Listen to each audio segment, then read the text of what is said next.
the select board, June 25th, 2024, at 5 o'clock. And today is June 25th, 2024. I'd like to call this meeting of the Woodstock Village Board of Trustees to order. First item on the agenda is additions and deletions. What?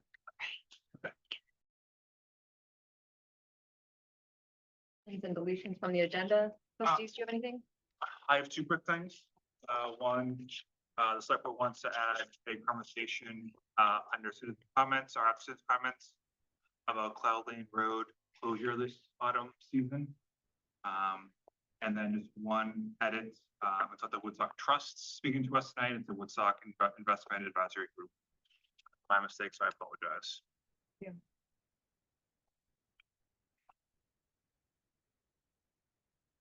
Any other additions or deletions? Okay, then next item. Oh, I'm sorry. Do you have something more? No. Oh. And then next item on the agenda is citizen comments. Are there any citizen comments in the room? None, I'm seeing online. Okay. So I just have, Yes. Yeah, come on up to the podium and give us your name. Tell us where you live, please. I am Suzanne McSood Wooten of Old Bailey Farm in Woodstock.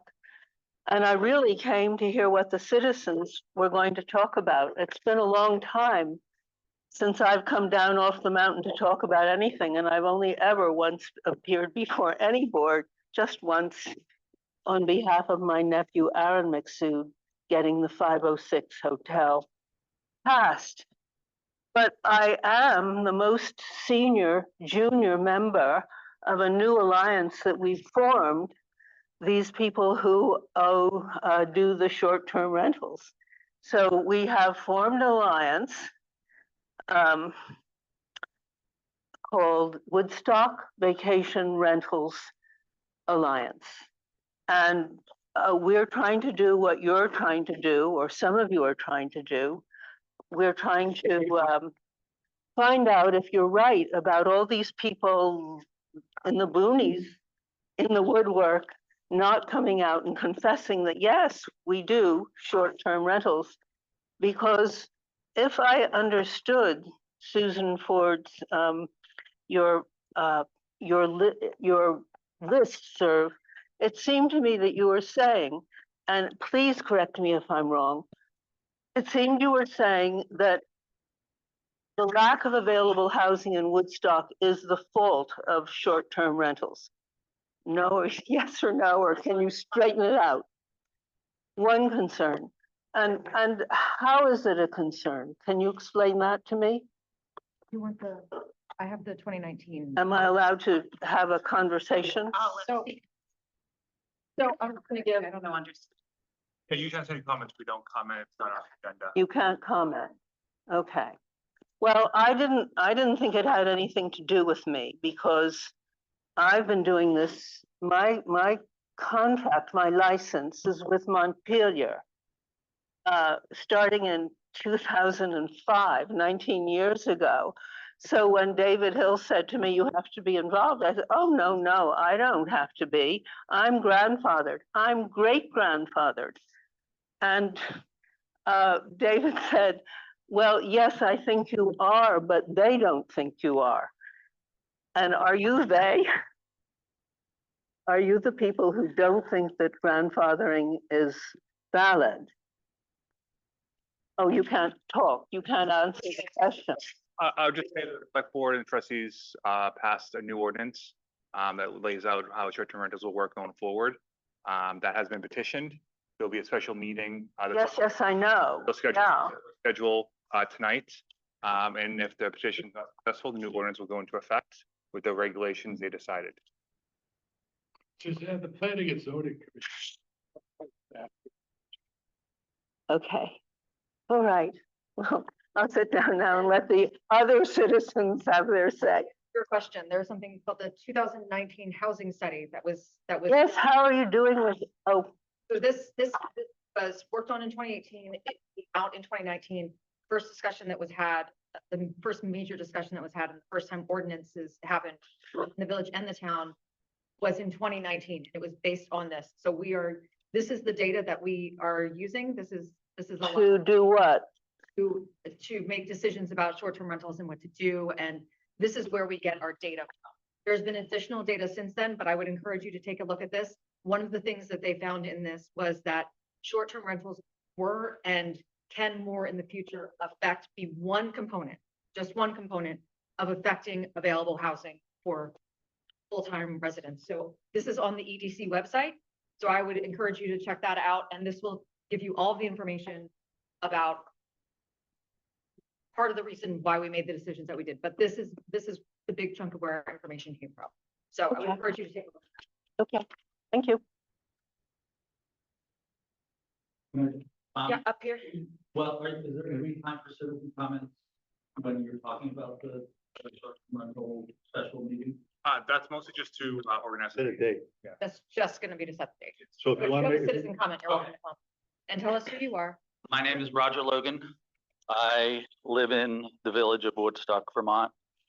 I'm going to suggest that to the extent allowable, that both special town meetings be restricted to speaking only by voters of the town and village of Woodstock. Because there's been a lot of astroturfing around this particular issue, the Vermont short-term rental Alliance, or I believe it's the Vermont Short-Term Rental Alliance, has been doing a lot of the talking around this and providing a lot of the talking points. There's a very interesting Wall Street Journal article from June 20. Hold on a second. Of June 13th, in which Julie Marks talks explicitly, as do other people that are quoted in the article, about putting up local people as the representative of this, as opposed to the lobbyists who are essentially organizing this. I'm told that during the rally they had last week or a couple of weeks ago, the signs actually had Airbnb logos on them. So I think we need to have Woodstock decide on Woodstock's future, all the citizens of Woodstock, from whatever position they come. Not a well-funded and professional lobbying organization that frankly is going to be against any regulation. They say they're in favor of some regulation, but any regulation you put up, they're going to oppose. And it's time for Woodstock to be able to make its own decisions and stop having to relitigate everything that you've already decided. Thank you. Are there any other citizen comments? I just have one for the select board. A citizen comment? Yeah, Colin. Oh, we're not there yet. Oh, yeah, okay. Are there any other citizen comments? She said it right. In that case, Okay. All right, I got an email, I think everyone got an email, but in case you didn't, they want to close Baldwin Road. speak up. I got an email from Michael Dalton that they want to close Cloudland Road September 21st, October 20th. And I'm not looking for any vote or anything tonight, just something to think about. So at the next board meeting, we can discuss it.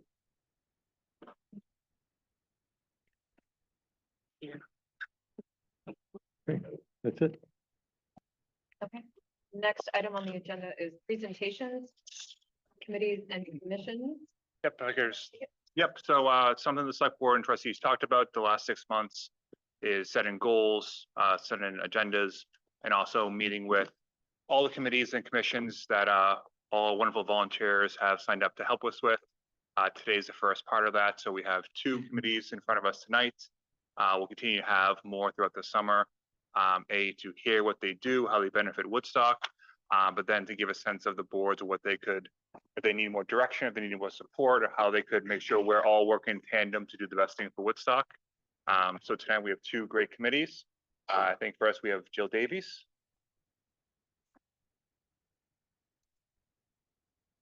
Are you going to show the slides? I can, yes.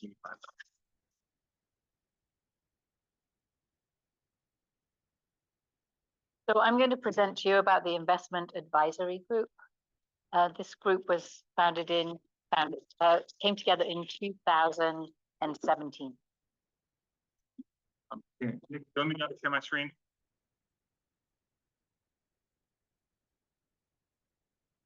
I can talk while he's finding this. So the investment advisory group's role is to manage an endowment fund that was given to the town and the village by the Rockefellers.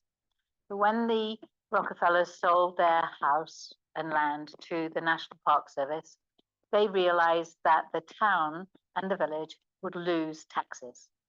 And so they set up a fund to pay the equivalent of the taxes that they would have paid had they still been living here. And they made that into an endowment fund, which was the responsibility of, you make it a bit bigger? Right. Which is, so the fund is managed by the select board and the village trustees. So we are an advisory group to you. There are 5 people on that group right now. Myself, I'm a trustee of public funds and a finance committee member. Mark Hall, who's an experienced investment manager. Jeff is there as village trustee. Patrick Proctor is there as an experienced investor. And Anne Cosman is a registered investment advisor, so she's retired. So there are 5 people who are interested in investments, interested in socially responsible investments, and have some idea of what they're talking about. We're guided by a policy and an ordinance. These were written when the fund was formed back in 2000 and some long time ago, and they've been updated. They were updated in 2020. So one of our responsibilities is to make sure that these are up to date. The fund was donated to us in 1993. So right now the fund is worth $2 million.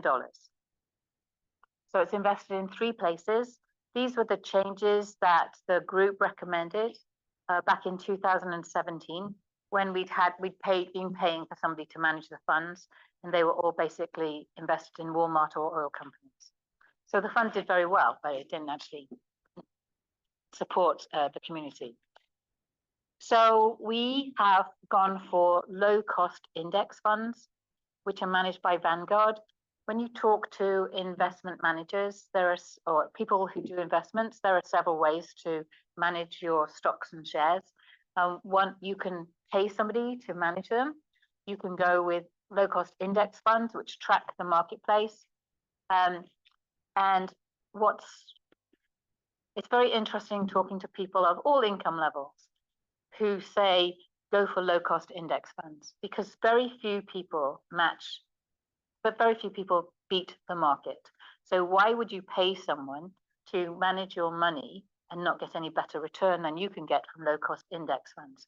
So unless you have very special criteria that you want to invest against, low cost index funds are the way to go. And it's very simple. It's all done online. So we have stocks and bonds. We have about 61% of our money in stocks. It's called a socially responsible equity index fund. So the worst offenders are not in that fund. And then we have 33% in bonds. And we put 6% in the Vermont Community Loan Fund. So the Vermont Community Loan Fund lends to Vermont projects, and it promises you a return. And that return seems fairly low. It's 2%, but it's actually doing better than all of the bonds right now. So it's a guaranteed amount. So we have safe investments, and then we have riskier investments.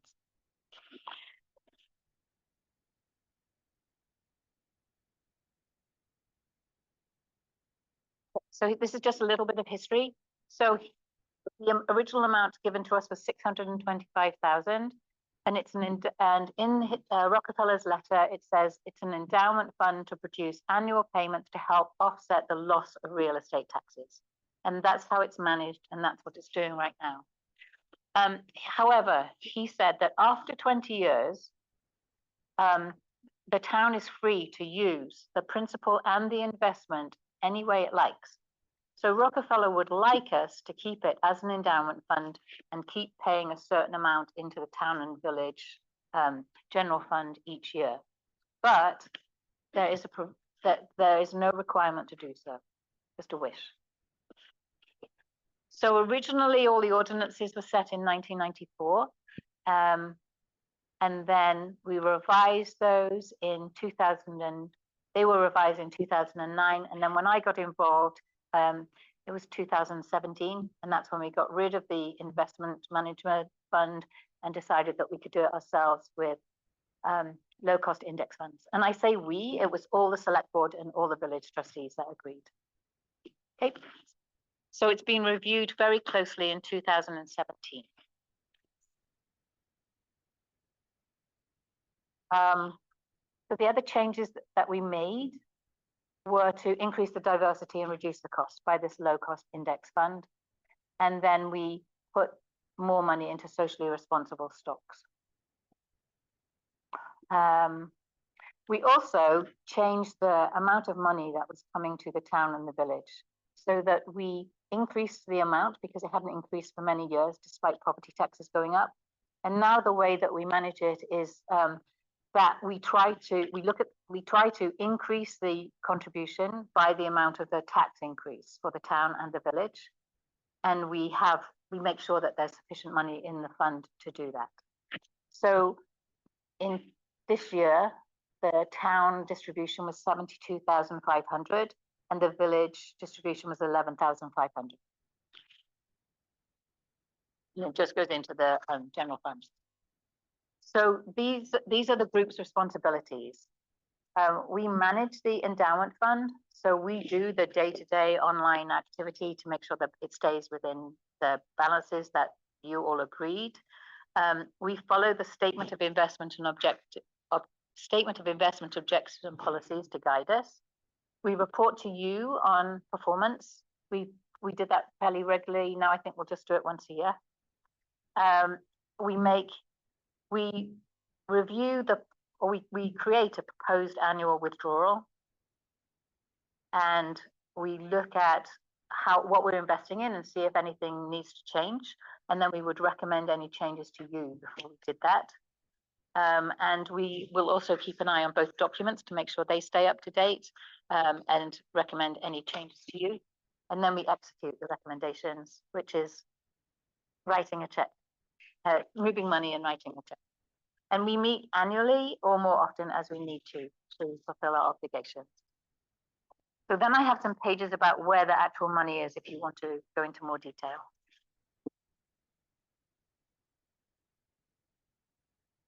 What detail? I guess, are there questions from the board? So we were trying to keep this short. So if there are no questions, then we go more depth. But if there are questions, maybe we open up for questions. Any questions? I had a question. Said that the ordinance or that there's no provision, the current wish is that the endowments or the tax payment for the properties, but there's no provision considering that. Is that what would be an example of what else we would use that for? Well, it's like a rainy day fund. And if let's say the market stopped, didn't return anything, and then the cost of bonds went up, you'd want to do a financial analysis to say, should we be using our endowment money rather than borrowing money on the market, and just do a financial analysis? Because it's like a savings bank of $2 million. It's yours to use, but there's a lot of caution about using it. Just want to point out that there was one to disbursement Yes. we voted on. In 2 years ago? Or 3 years. You remember when the market was just doing really, really well, and the money was coming in on this, and yet there was a forecast that the market was going to decrease rapidly in future. So we made a decision to recommend to you that we would withdraw $200,000 as a one-time off thing. And so we got the cash out before the market fell and bought a part of a fire engine and a truck with it. So we made that recommendation to you. So we don't actually have any authority, we just recommend things to you. Do you see anything changing within the next year, or do you, with the way that you guys have been working? No, it seems to work quite well, having people who are watching the market all the time, and then people who know what the town needs. That's a nice balance that works. It's the way that we are working with Vanguard is very easy to do, and we know what we're doing now. So whereas we used to meet like 6 times a year, now we'll just do once or twice. We're meeting in July. Yeah, and in that meeting, now we understand exactly what we have to do. We should be able to do everything unless something extraordinary happens. Anyone else have questions? Thank you. Thanks, Jill. Next presentation on the agenda is from the Billings Park Commission. Yeah, I know that. It's gonna be possible, that slide. If If it's pain, I brought back up, so I can. if you would, can you sign on the Zoom when you wanna, email me? Can I just plug in or no? No, you You need to get on the if you Zoom. join the Zoom, we can, quickly have you share your screen. You can just go to townwithtalk.org. and hang up,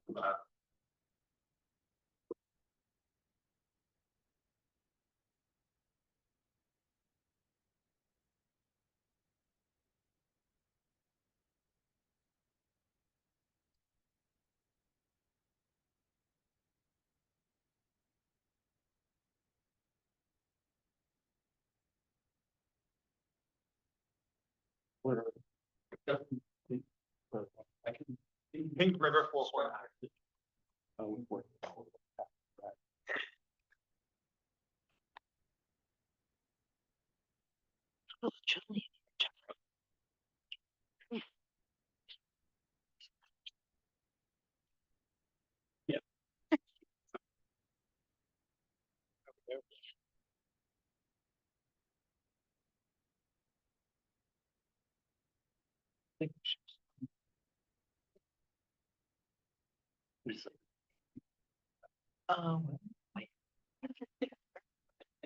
Don't have.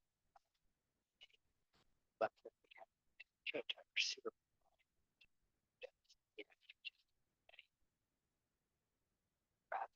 Oh, Sean, stop. Yeah. It was,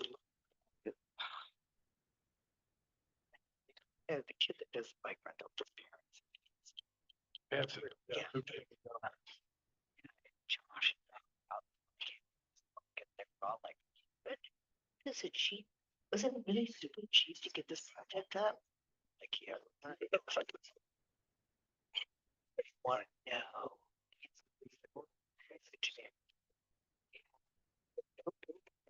But after that. Gotta go to one for. 3 times. And I said to the guy, listen, I'm not gonna. Price of everything is expensive. Yeah, I figured I better have a backup just in case. This is the flip up and it's on the back of the sheet to save paper, so you just flip as I go along.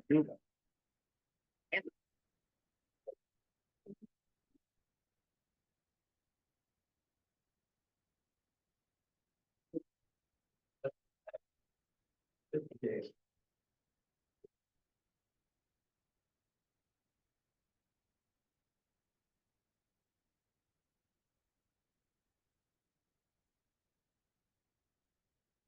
Yeah, so, hi, everybody. My name is Randy Richardson. I'm the chair of the Billings Park Commission, live in town, and I also work for an organization called the Upper Valley Trails Alliance, based in Norwich. It does trail work all over the Upper Valley, including here in Woodstock. And I'm going to talk to you a little bit about the Billings Park Commission, just give an overview and then see if there are any questions, just to give an overall sense of what we do. I think some people know, but it doesn't come up a lot, and you might not be as aware of a small commission like this. So the idea of this, again, just to give you the overview. So I'm going to talk about what our mission is, the maps, kind of what the Billings Park Commission oversees and who we are, a little bit about our makeup, and then I can't resist, so I'm going to talk a little bit about why our parks are so valuable and parks in general are so valuable. And then a little bit about current work and next steps, some of our priorities, challenges and opportunities, a little bit about partnerships and sort of projects and goals coming forward, because I understood kind of the task here. That next page is just to let you know who's on the commission. We actually have a great group, partly because many of us are very busy. We don't meet quite as often as we'd like and do as much, but we tend to be out on the trails a lot, including doing trail work as part of our volunteer work, both individually and as a group. So that's part of what happens a lot, is that we're just out there literally like clearing blowdowns and doing that kind of thing. So as far as the overall purpose and goals, and this goes back to a review that the commission did a while ago to just make sure we had a strong sense. It's also based on the original creation of the commission. But we are administering the operation and the maintenance of the two parks. So it's really Billings Park and Mount Peg Park, which I'll talk about in a second. And then our goals, sort of overall goals, thinking about is providing long-term care and oversight, ensuring that the parks are good neighbors to the adjacent properties, because that's sometimes an issue. We've had to do things like clear trees that might be creating problems, that kind of thing. Advocate for the parks and build community support, and then partner with others in the community and beyond to try and enhance the parks and outdoor recreation in Woodstock. Just in case you didn't know, sort of, I wanted to put in this sort of a little tiny bit about the history and key dates.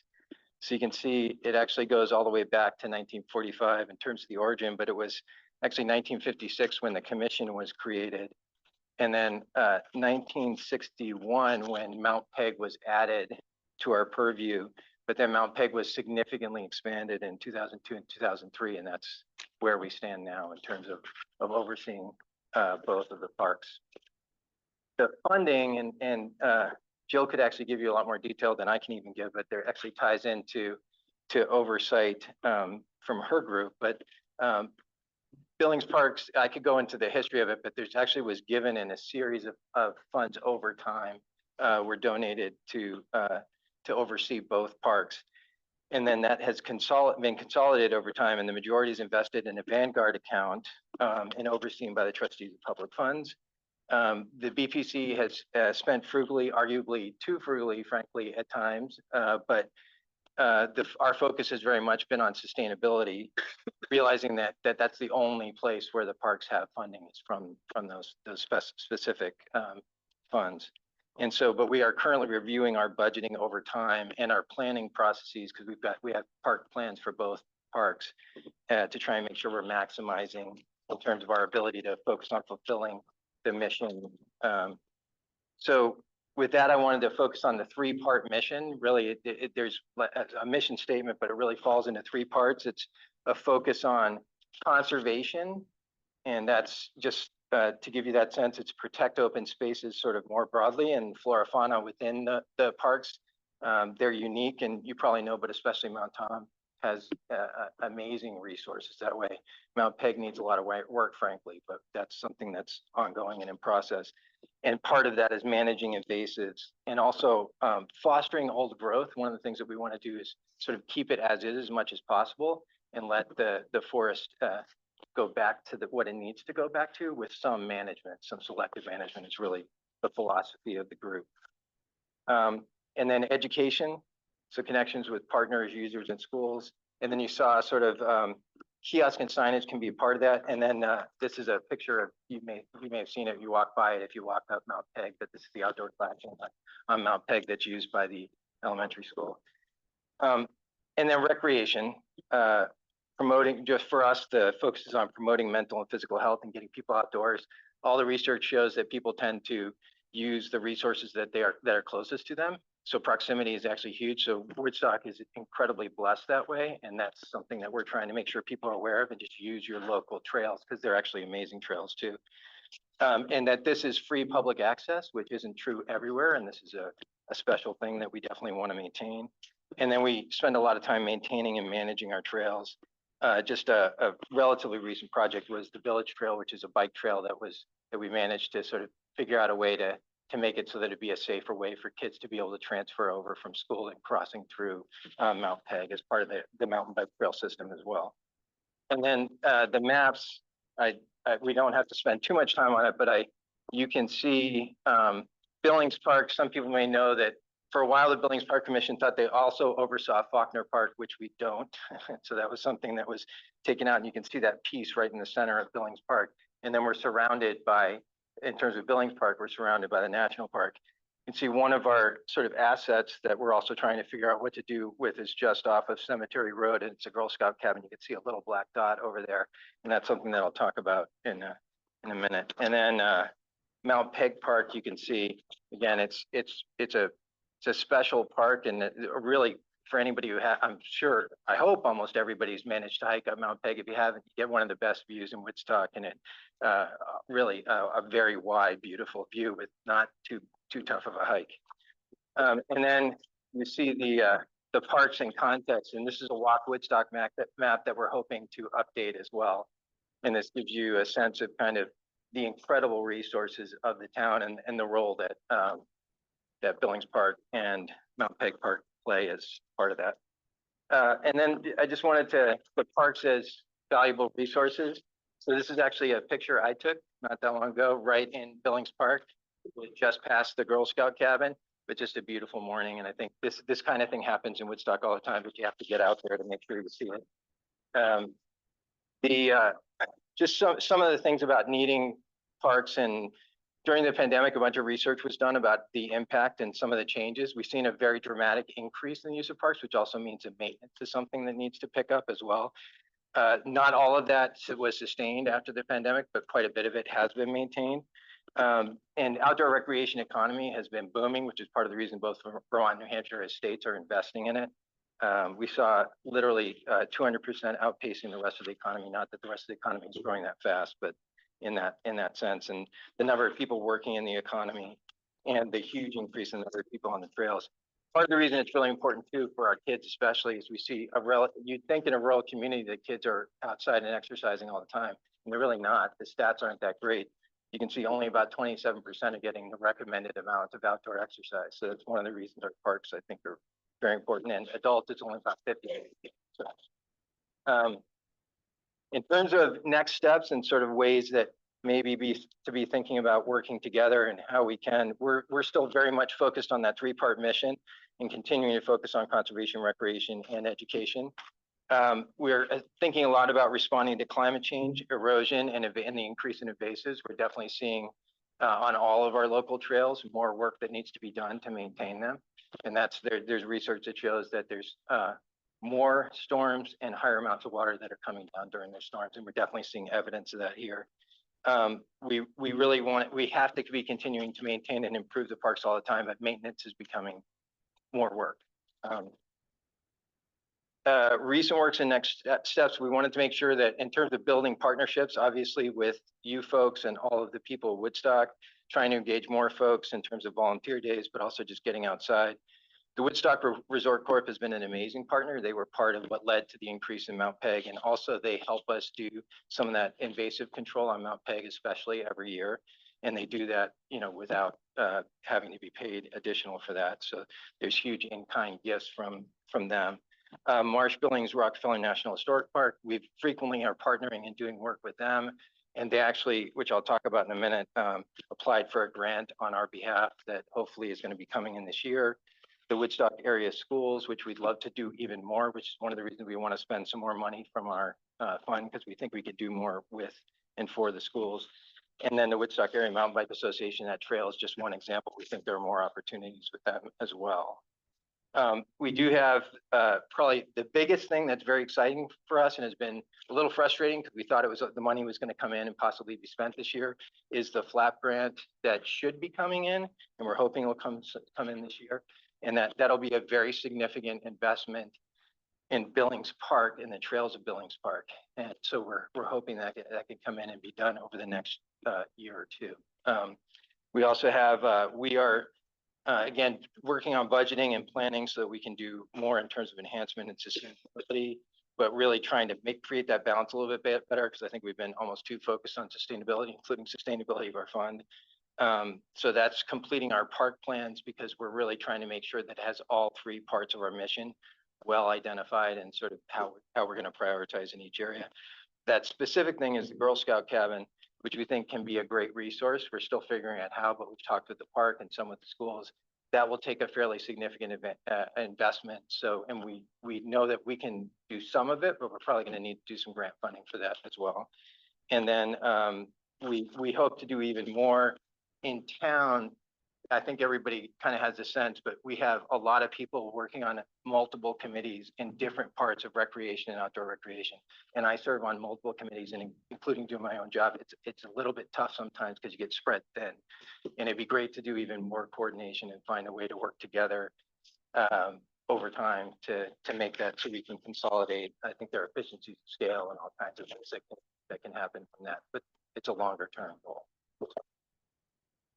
That's it. Any questions?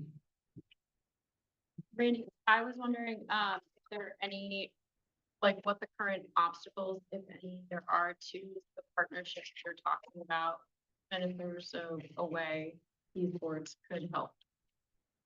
Yeah, I think in some ways that challenge that I'm not fully sure how to deal with, which is that we don't really have a recreation department in typical sense the way some towns do, and so there's not a point person for that. In some ways, that means that people are doing really interesting initiative, very obsessive things in their own areas, which is great, you know. And I think that in a lot of ways that creates enthusiasm and makes things possible to be able to get done. But again, I think sometimes with efficiencies of scales, we're not always working together. I'm not totally sure how to do that because I think there are efforts, but then people just say, well, it's one more meeting. Frankly, like I can't do one more meeting because I've got a bunch of meetings that way. So I think it's an ongoing challenge for us to figure out how we can get the recreation people together. For a while, we had a specific person that was working with the Billings Park Commission from the national park. Well, it wasn't really national park, but it was connected with national parks. And they were doing a fair amount of coordination. That's part of what led to the Walk Woodstock map and other kinds of things. So I think there's more that can be done that way, but it takes that kind of initiative. And that was actually grant funded to make that possible. And then that eventually, you know, was gone. And so when you don't have a professional person who's kind of focused on that thing, it's just harder to do, I think. So. Yeah. So you say 30% increase in visitors to local trails. Is that about Woodstock or is that? It's both. We saw it there. We don't do a lot of that, but we have used trail counters in the region and also so over in Norwich and over here. And that's about the stat. Frankly, we saw 100% on some trails right during the pandemic, and then it dropped down. So, but we think that we're in that kind of 30% range. But again, it obviously varies trail to trail. Yeah. But we think it's definitely increased here. We did have a trail counter out on the Ottauquechee River Trail from year to year. We saw an increase there too. So you have 7 people on the committee, which is not a lot when it comes to actually going out in the trail maintenance.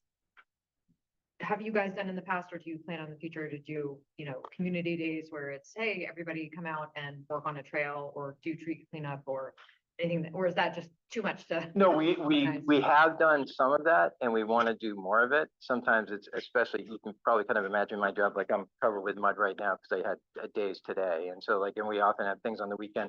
I also help manage the Ottauquechee River Trail, and because we're recovering from the flood, we've got a bunch of stuff over there.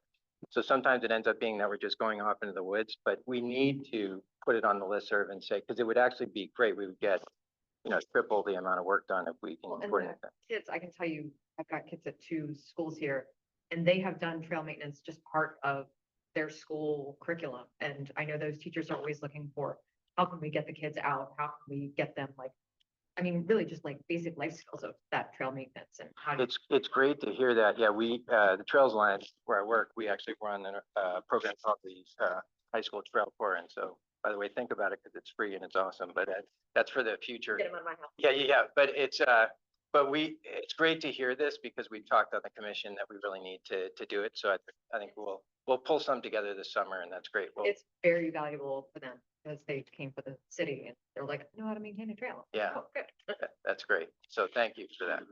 Thank you. Any other questions? Set. Okay. Thank you. Thank you. Presentation. Yes, thank you. Okay, next item on the agenda is village and town special meeting. So as a reminder, there are 2 ordinances. They are the same ordinance, but because the petition has been submitted for both the village and the town, there will be a village meeting and there will be a village vote and a town vote. So we have to set these are two separate things. So Eric, how do you want to sort of start the conversation on it? The parameters that we have in terms of legally when we have to. Yeah, so 60 days after the petition has been received, we have to have the meeting. Petition was received on June 12th, I believe. Once you set the meeting, you have to give at least 30 days notice, but not more than 45 days notice to have that meeting. So after the boards choose a date, hopefully tonight, we'll have to have another special meeting to come back to sign the warning. And once that warning is posted, that's when the kind of clock starts ticking for that meeting. Ideally, having the meeting before August 1st would be ideal because the ordinance is set to go into effect August 1st.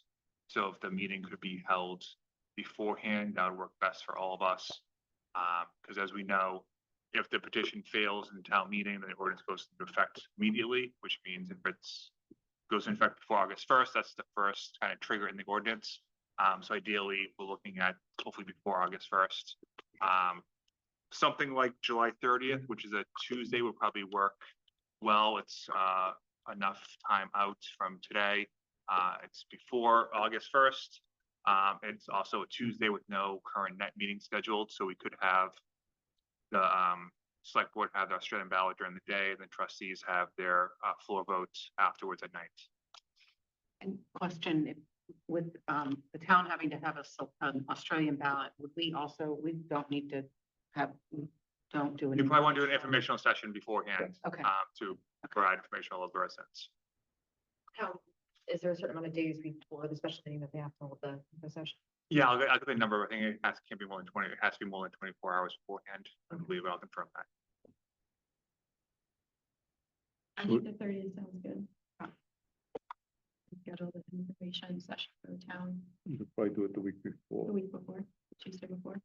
or Thursday, whatever day, works, but I'm not here on that Tuesday, but the 23rd, but I'm out Well, of we could- town, the 23rd, 24th. No, we're talking about the 30th. no, but we have to have the, Oh, we're talking okay, about the sorry. informational meeting. Yeah. Stick with- But it's fine. I don't need to. Yeah, I mean, Yeah. as long as we have a quorum for the Right. information Might be meeting, bad. that's all we need. Yeah. Does the 25th work for you? Thursday? Great. At this point, I guess. I won't Carrie? be there. That's fine. Okay.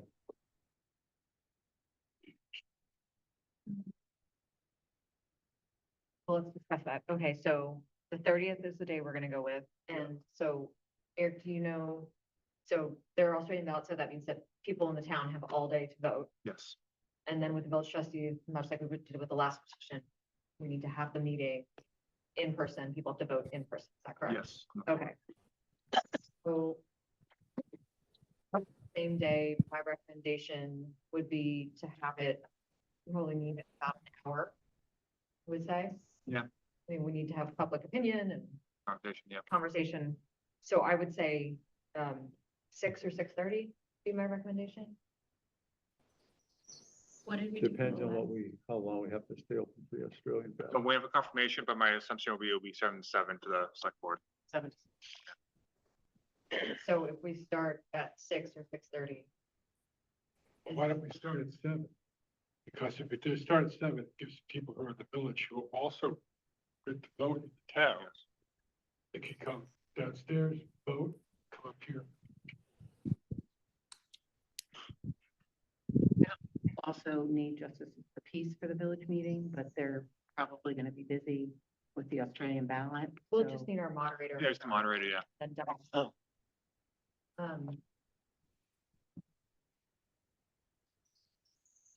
Better turn.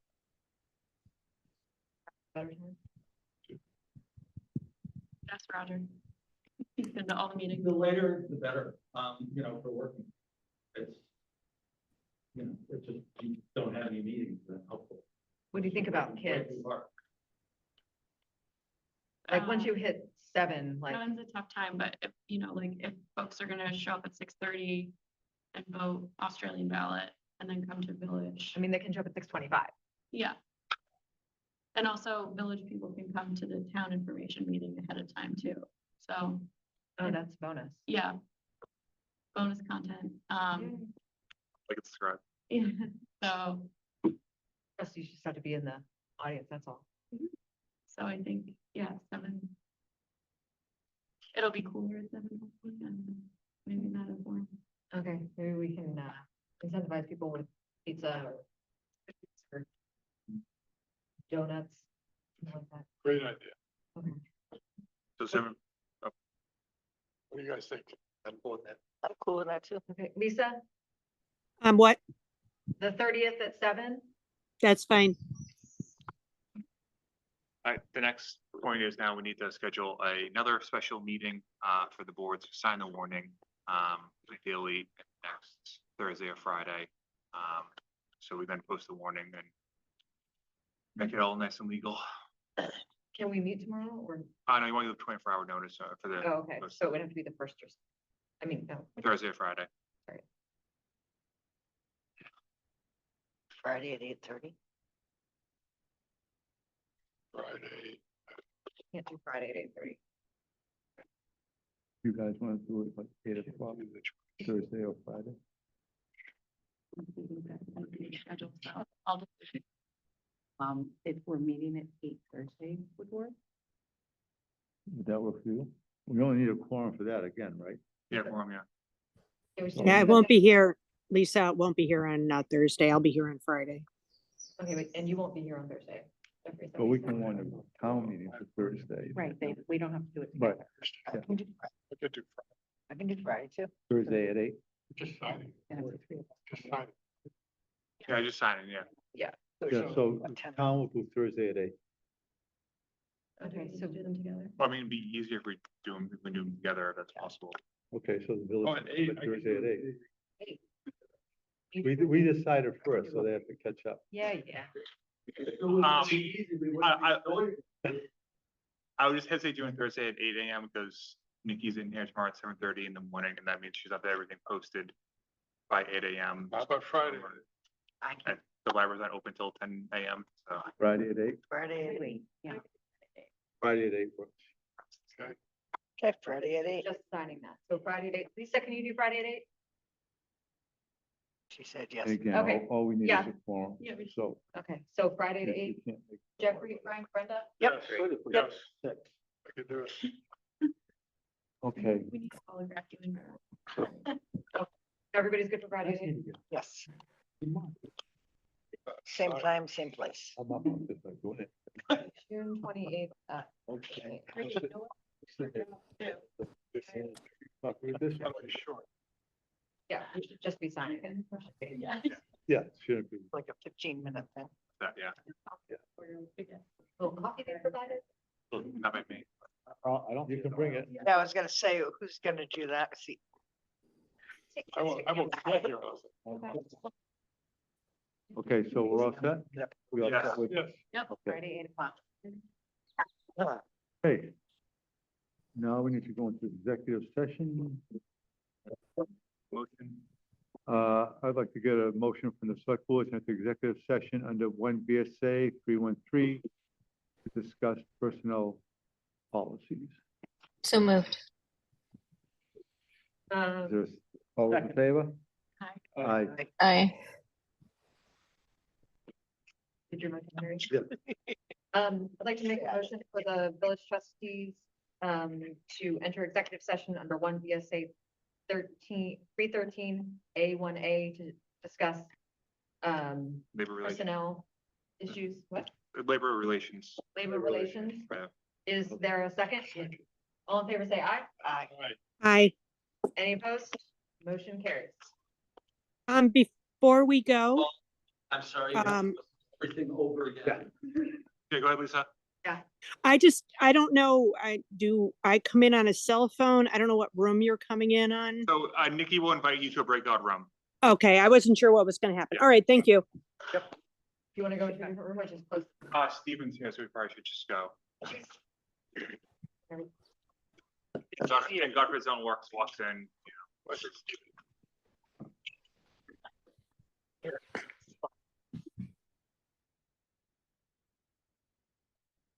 I just noticed that. I probably don't want to know. Yeah, I'm sure you don't want to know. Oh, of course. What? Take a look. Oh, That's the third floor where. Yeah. We don't walk in. I'm sure there's not like important papers or files there or anything.